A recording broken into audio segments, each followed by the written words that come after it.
Hi, എന്തൊക്കെയുണ്ട് വിശേഷങ്ങൾ? എല്ലാവരും ലോക്ക്ഡൗൺ ഒക്കെ ആഘോഷിച്ചുകൊണ്ടിരിക്കുകയായിരിക്കും. കുറേ പേര് ബുദ്ധിമുട്ടിലായിരിക്കും. എന്തായാലും നമ്മുടെ ഇന്നത്തെ റെസിപ്പി എന്ന് പറയുന്നത് ഒരു തോരനാണ്. നമ്മുടെ മുളപ്പിച്ച പയറും കുറച്ച് മുരിങ്ങയിലയൊക്കെ ചേർത്തിട്ടുള്ള തോരനാണ്. മുളപ്പിച്ച പയർ മാത്രമായിട്ട് ഈ ഒരു തോരൻ ഉണ്ടാക്കാം, മുരിങ്ങയില മാത്രമായിട്ട് ഉണ്ടാക്കാം. രണ്ട് ചേർത്തുണ്ടാക്കുമ്പോൾ ഗുണം കൂടുതലാണ്. അപ്പോൾ മുളപ്പിച്ച പയറിൽ പ്രോട്ടീനൊക്കെ കൂടുതലാണെന്ന് എല്ലാവർക്കും അറിയാമല്ലോ.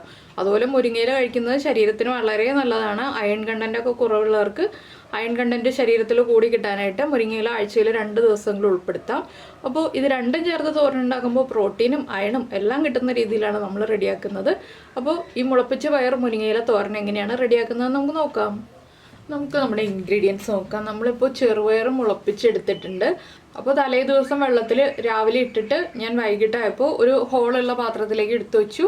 കുറച്ച് വെള്ളം തിളച്ചു കൊടുത്തു. ഇപ്പോൾ ആവശ്യത്തിന് ഇതുപോലെ മുളച്ച് വന്നിട്ടുണ്ട്. ഒരുപാട് വല്ലാതെ മുളച്ചു പോയിട്ടില്ല, നീളം കൂടിയിട്ടില്ല മുള വന്നതിന്. എന്താണെന്ന് വെച്ചിട്ടുണ്ടെങ്കിൽ കുഴഞ്ഞു പോകാതിരിക്കാനാണ് നമ്മൾ ഒരുപാട് മുളപ്പിച്ചെടുക്കാത്തത്. പിന്നെ നമ്മൾ എടുത്തിരിക്കുന്നത് നമ്മുടെ മുരിങ്ങയിലയാണ്. മുരിങ്ങയില 3-4 തണ്ട് എടുക്കാം. നമ്മൾ ചെറുപയർ എത്ര എടുക്കുന്നു എന്നുള്ളതനുസരിച്ച് മുരിങ്ങയില എടുക്കാം. ഞാനിപ്പോൾ ഒരു 4 തണ്ട് മുരിങ്ങയില എടുത്തിട്ടുണ്ട്. അതുപോലെ തന്നെ 1.25 കപ്പ് തേങ്ങ ചിരവിയതെടുത്തിട്ടുണ്ട്. പിന്നെ നമുക്ക് വേണ്ടത് പച്ചമുളക്, വേപ്പില, മുളക് പൊടി, മഞ്ഞൾപ്പൊടിയൊക്കെയാണ്. അപ്പോൾ ആദ്യം നമുക്ക് ഈ ചെറുപയറൊന്ന് വേവിക്കാൻ വെക്കാം. ഞാനിപ്പോൾ മഞ്ഞൾപ്പൊടി മാത്രം ചേർത്താണ് നമ്മുടെ ചെറുപയർ വേവിക്കാൻ പോകുന്നത്. എന്താണെന്ന് വെച്ചിട്ടുണ്ടെങ്കിൽ ചെറുപയർ ഒന്ന് ഹാഫ് കുക്കായി കഴിയുമ്പോൾ നമുക്കിതിലേക്ക് ഉപ്പ് ചേർക്കാം. നമ്മൾ കുക്കറിലല്ലല്ലോ വേവിക്കാൻ വെക്കുന്നത്, അതുകൊണ്ട് തന്നെ ഇപ്പോൾ ഉപ്പ് ചേർക്കുന്നില്ല. ഒരു 1/2 ടീസ്പൂൺ മഞ്ഞൾപ്പൊടി ചേർക്കുന്നുണ്ട്. ആവശ്യത്തിന് വെള്ളവും ചേർത്തിട്ട് നമുക്ക് വേവിച്ചെടുക്കാം. ചെറുപയറൊന്ന് കുറച്ച് വെള്ളത്തിൽ വേവിക്കാട്ടോ, ഒരുപാട് വെള്ളത്തിൽ വേവിക്കേണ്ട. ഇത് വെന്ത് വരുമ്പോൾ നമുക്ക് ഇതിലേക്ക് വേണ്ട അരപ്പ് റെഡിയാക്കി എടുക്കാം. അതുപോലെ തന്നെ മുരിങ്ങയിലേക്ക് ഒന്ന് നമുക്ക് അടർത്തിയെടുക്കാം. നമുക്ക് തോരൻ്റെ അരപ്പിലേക്കായിട്ട് 2 ഉള്ളി, അതുപോലെ തന്നെ ഒരു 3 പച്ചമുളക് ഞാൻ ചേർക്കുന്നുണ്ട്. ചെറിയ പച്ചമുളകാണ്. അപ്പോൾ നിങ്ങളുടെ എരിവ് അനുസരിച്ച് പച്ചമുളക് ചേർക്കാം. ഇതിലേക്ക് മുളക് പൊടിയും കൂടി നമ്മൾ ചേർക്കുന്നുണ്ട്. അതുകൊണ്ട് ഒരുപാട് പച്ചമുളക് ചേർക്കണ്ട. മുളക് പൊടി ഒഴിവാക്കുന്നുണ്ടെങ്കിൽ മാത്രം പച്ചമുളകിൻ്റെ എണ്ണം കൂട്ടുക. പിന്നെ ഒരു 1/2 ടീസ്പൂൺ ജീരകം, നമ്മുടെ സാധാരണ ജീരകം, നല്ല ജീരകം, ക്യൂമിൻ സീഡ്സ്. പിന്നെ നമ്മൾ ചേർക്കുന്നത് 3-4 ഇതിൽ കറിവേപ്പില. പിന്നെ നമ്മൾ എടുത്തു വെച്ചിരിക്കുന്ന തേങ്ങ ചിരവിയത്. തേങ്ങ ചിരവിയത് നിങ്ങൾക്ക് അളവ് കുറയ്ക്കണം എന്നുണ്ടെങ്കിൽ കുറയ്ക്കാം കേട്ടോ. പിന്നെ ഇതിലേക്ക് ഞാൻ ചേർക്കുന്നത് കുറച്ച് മുളക് പൊടിയാണ്. ഒരു 1/4 ടീസ്പൂൺ എരിവുള്ള മുളക് പൊടി. പച്ചമുളക് കൂടുതൽ ചേർക്കുന്നുണ്ടെങ്കിൽ ഈ മുളക് പൊടി സ്കിപ്പ് ചെയ്യാം. ഇനി നമുക്കിതെല്ലാം ചേർത്തൊന്ന് ഒതുക്കിയെടുക്കാം. അപ്പോൾ നമ്മൾ നമ്മുടെ അരപ്പ് റെഡിയാക്കി വെച്ചിട്ടുണ്ട്. ഇതുപോലെ ഒതുക്കി എടുത്ത് വെച്ചിട്ടുണ്ട്. ഇനി നമുക്കിത് മാറ്റി വയ്ക്കാം. നമ്മുടെ പയർ കുക്കായി കഴിയുമ്പോൾ നമുക്ക് ബാക്കിയുള്ള കാര്യങ്ങൾ ചെയ്യാം. അപ്പോൾ നിങ്ങൾ കുക്കറിലാണ് പയർ കുക്ക് ചെയ്യുന്നതെന്നുണ്ടെങ്കിൽ ഒരു വിസിൽ വരുമ്പോൾ ഫ്ലെയിം ഓഫ് ചെയ്യണം കേട്ടോ. എന്താണെന്ന് വെച്ചാൽ പയർ ഓവർ കുക്കായി പോയിട്ടുണ്ടെങ്കിൽ തോരന് ടേസ്റ്റ് ഉണ്ടാവില്ല. അപ്പോൾ നമുക്കിനി പയർ കുക്കായി കഴിഞ്ഞിട്ട് ബാക്കിയുള്ള കാര്യങ്ങൾ കാണാം. അപ്പോൾ നമ്മുടെ ചെറുപയർ കുക്കായി കഴിഞ്ഞു. ഞാൻ ഇടയ്ക്ക് ഉപ്പ് ചേർത്തായിരുന്നു കേട്ടോ, പകുതി കുക്കായി വന്നപ്പോൾ. ഇതിലേക്ക് ഇനി നമുക്ക് നമ്മൾ അടർത്തി വെച്ചിരിക്കുന്ന മുരിങ്ങയില ചേർത്ത് കൊടുക്കാം.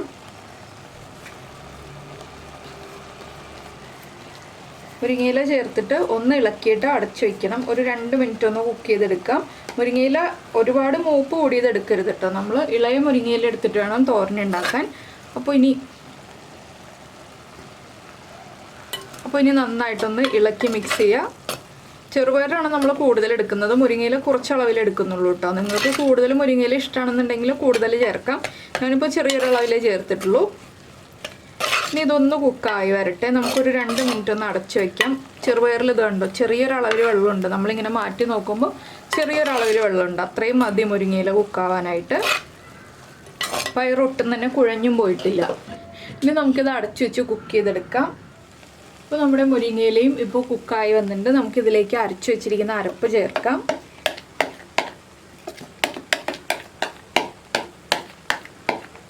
അരപ്പ് ചേർത്തിട്ട് വീണ്ടും ഒന്ന് ഇളക്കി നന്നായിട്ട് അടച്ചു വയ്ക്കുക. അപ്പോൾ ഇതിലേക്ക് 2 രീതിയിൽ ചെയ്യാം കേട്ടോ. ഞാനിപ്പോൾ കുറച്ച് പച്ച വെളിച്ചെണ്ണ ഒഴിച്ചിട്ടാണ് തോരനാക്കി എടുക്കുന്നത്.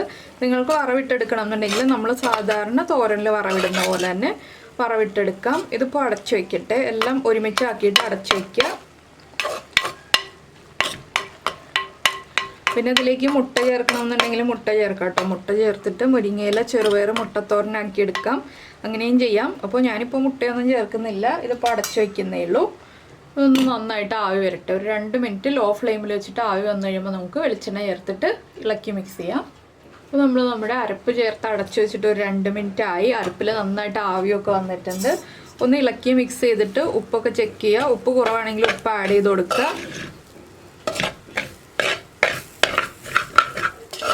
കണ്ടോ, നന്നായിട്ട് കുഴയാതെ കിട്ടിയിട്ടുണ്ട് നമ്മുടെ തോരൻ. ഇനി നമുക്ക് ഉപ്പ് ചെക്ക് ചെയ്തിട്ട് ഉപ്പ് കുറവാണെങ്കിൽ ഉപ്പ് ആഡ് ചെയ്ത് കൊടുക്കാം. എരിവ് കുറവാണെങ്കിൽ പച്ചമുളക് 1-2 ചെറുതായിട്ട് കട്ട് ചെയ്തിട്ട് കൊടുക്കാം കേട്ടോ. അത് ഈ ഒരു സ്റ്റേജിൽ ഇട്ടിട്ട് അടച്ചു വെച്ചാലും മതി. നന്നായിട്ട് എരിവ് പിടിച്ചോളും നമ്മുടെ തോരനിലേക്ക്. അപ്പോൾ ഞാൻ ഉപ്പൊക്കെ ഒന്ന് ചെക്ക് ചെയ്യട്ടെ.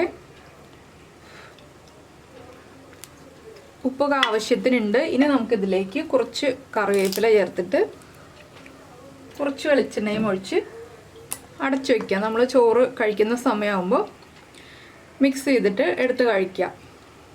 അത്രയേ ഉള്ളൂ. നമ്മുടെ ഈസി തോരനാണിത്.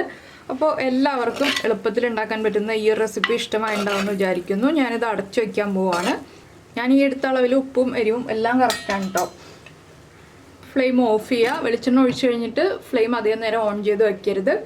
അപ്പോൾ നമ്മുടെ ഈ ഒരു റെസിപ്പി ഇഷ്ടമായിട്ടുണ്ടെങ്കിൽ ഒന്ന് മറക്കാതെ ലൈക്കും ഷെയറും ചെയ്യുക കേട്ടോ. നിങ്ങളുടെ ഫ്രണ്ട്സിനും ഫാമിലി മെമ്പേഴ്സിനും ഒക്കെ ഒന്ന് ഷെയർ ചെയ്തും കൂടി കൊടുക്കുക. അതുപോലെ കുക്കിംഗ് താല്പര്യമുള്ളവർക്കായിരിക്കണം ഷെയർ ചെയ്യുന്നത്, അല്ലെങ്കിൽ അവർക്ക് ആ റെസിപ്പിയോട് താല്പര്യം ഉണ്ടാവില്ലല്ലോ.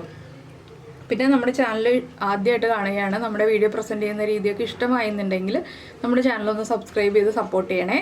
അപ്പോൾ സബ്സ്ക്രൈബ് ചെയ്യുന്നതിന് ഈ വീഡിയോയുടെ താഴെയുള്ള റെഡ് സബ്സ്ക്രൈബ് ബട്ടൺ ഒന്ന് ക്ലിക്ക് ചെയ്യുക. അതിൻ്റെ റൈറ്റ് സൈഡിലുള്ള ബെല്ലൈക്കൺ ക്ലിക്ക് ചെയ്യുക. അപ്പോൾ ഓൾ എന്ന് പറഞ്ഞിട്ടൊരു ഓപ്ഷൻ വരും. ആ ഓളും കൂടി പ്രസ് ചെയ്തിട്ടുണ്ടെങ്കിൽ ഞാൻ എപ്പോഴും വീഡിയോ അപ്ലോഡ് ചെയ്യുമ്പോൾ നിങ്ങൾക്ക് നോട്ടിഫിക്കേഷൻ വരും. അപ്പോൾ നമുക്ക് നമ്മുടെ അടുത്ത റെസിപ്പിയുമായിട്ട് അടുത്ത ദിവസം വീണ്ടും കാണാം.